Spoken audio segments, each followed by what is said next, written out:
Hi everyone. So I can't be in class this week, so what I decided to do is a little video update of what I'm researching. If you haven't seen Frank Z, he does a video style very similar to the one that I'm going to be trying out today, and it's something very new to me, and so we'll see how it goes. What I've been researching up to this point is about open access. Wow, that is a huge topic. The best way I can explain it at this point is it is complete and utter global collaboration. We're not talking about just going online and looking up a news article for free. We're talking about this idea of being able to collaborate colleague to colleague, student to student. Open access is so much more than just Aaron going to MIT and downloading a bunch of articles and releasing them onto the internet. Don't get me wrong, that's definitely part of it. But it's creating a culture and a global-wide network for everyone to be able to access and to gain knowledge and empowerment from. So what exactly does openness mean? Because that's the trigger question here in this whole idea that we're trying to look at. When looking at the Journal of Interactive Technology and Pedagogy, they mention an idea of a participatory action research, which is basically creating a knowledge-based system that comes from social relations and is basically created through collaborative efforts. So what does this mean exactly? Well, it's the idea that instead of knowledge just being something that's taught in front of a classroom, it's a participatory, it's a community of practice. It's something where people can participate in actively and they can reach out to each other and build their own knowledge-based system. I was having a conversation with my father actually about the idea of open access, and he said something really smart. He said, where would we be if cavemen didn't share with other clans how to build tools? And he's completely right. Where would we be if we didn't engage with each other and collaborate and share this knowledge with each other? So here are some of the major challenges that I've seen with openness looking at the research that I have so far. We currently live in a capitalistic society, and what that means is we look to make a profit. And that is what openness is becoming, is this idea that, oh, we want everything to be open, we want to give articles and knowledge open to everyone on the internet, essentially. But by the way, you need to pay 99 cents. This isn't the meaning and the original idea of open access. This goes against it entirely. So the question really is, how do we engage in this open access culture when we already live in a culture that's built on capitalistic ideals? I think what we need to realize is that we can be living in a capitalistic society and still have this idea of open access.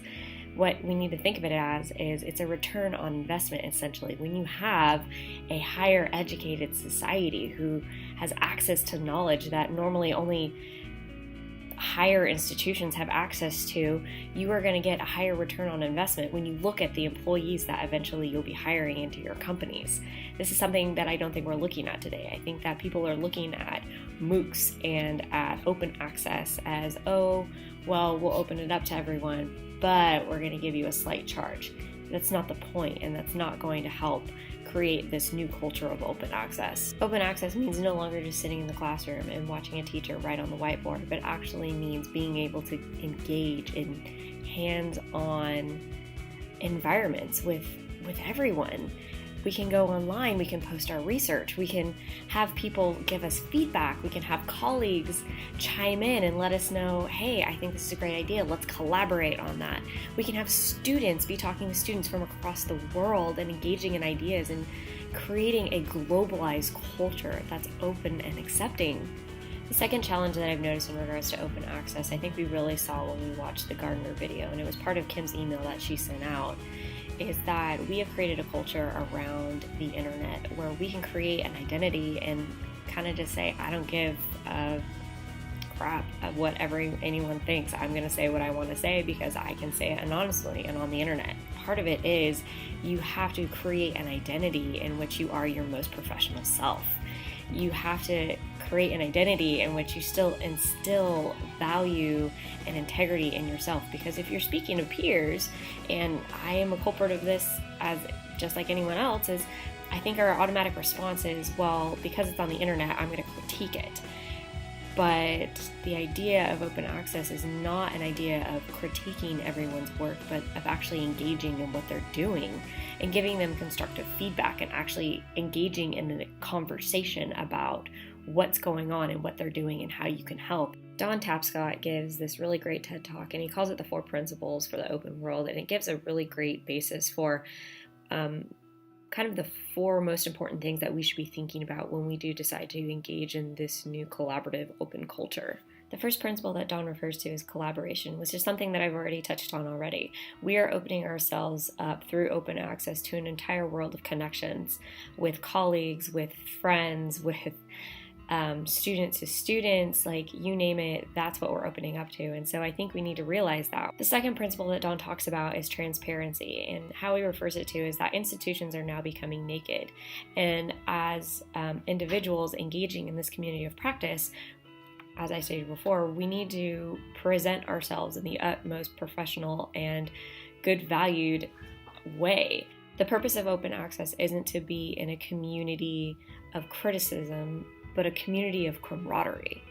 We are here to help one another, to be part of one another, to connect with one another, and to share ideas with one another. And in part, that is the idea that we are actually building digital trust across commons. The third principle is sharing, and not sharing in the normal sense that sharing is caring that we learn in kindergarten. But yes, I guess that is true as well. But sharing in the sense of embracing the commons. The idea that Don gives us is when IBM gave software to Linux, and ultimately, in the long run, it ended up building IBM's company. This is the idea that we talked about earlier, where it's a return on investment by opening up the world through this open access system and into this new culture. We are in turn returning on this investment of being able to access knowledge. We need to have a proactive response to openness instead of this reactive response that we have now. Instead of reacting to it in a way of, oh, well, if we open it up to everyone, then we can't make profit off of it. We need to be thinking, if we open it up to everyone, we will be making profit off of it in the long run. It is going to benefit us, not only from a business standpoint, but from a societal standpoint. The very last principle that Don goes over is the idea of empowerment. And so it kind of goes along with the idea that knowledge is power. So here's what I'm going to leave us with, because my research is clearly not done and I still need to keep going. And it is definitely transitioning as I continue to dive into this world of open access and what that means. But my challenge to us, and it's one that's given to us by actually Sheryl Sandberg, and if you don't know who she is, she's the COO of Facebook, and she does a couple wonderful TED Talks, and I definitely encourage you all to look at them. But one of the important messages that she gives is that as women, and the message that I'm giving to us is that as participants and players in this community of practice, we need to lean in, as she says. We need to understand that we're part of a bigger picture and that we are in the midst of a cultural paradigm shift right now, and we are participants in that shift.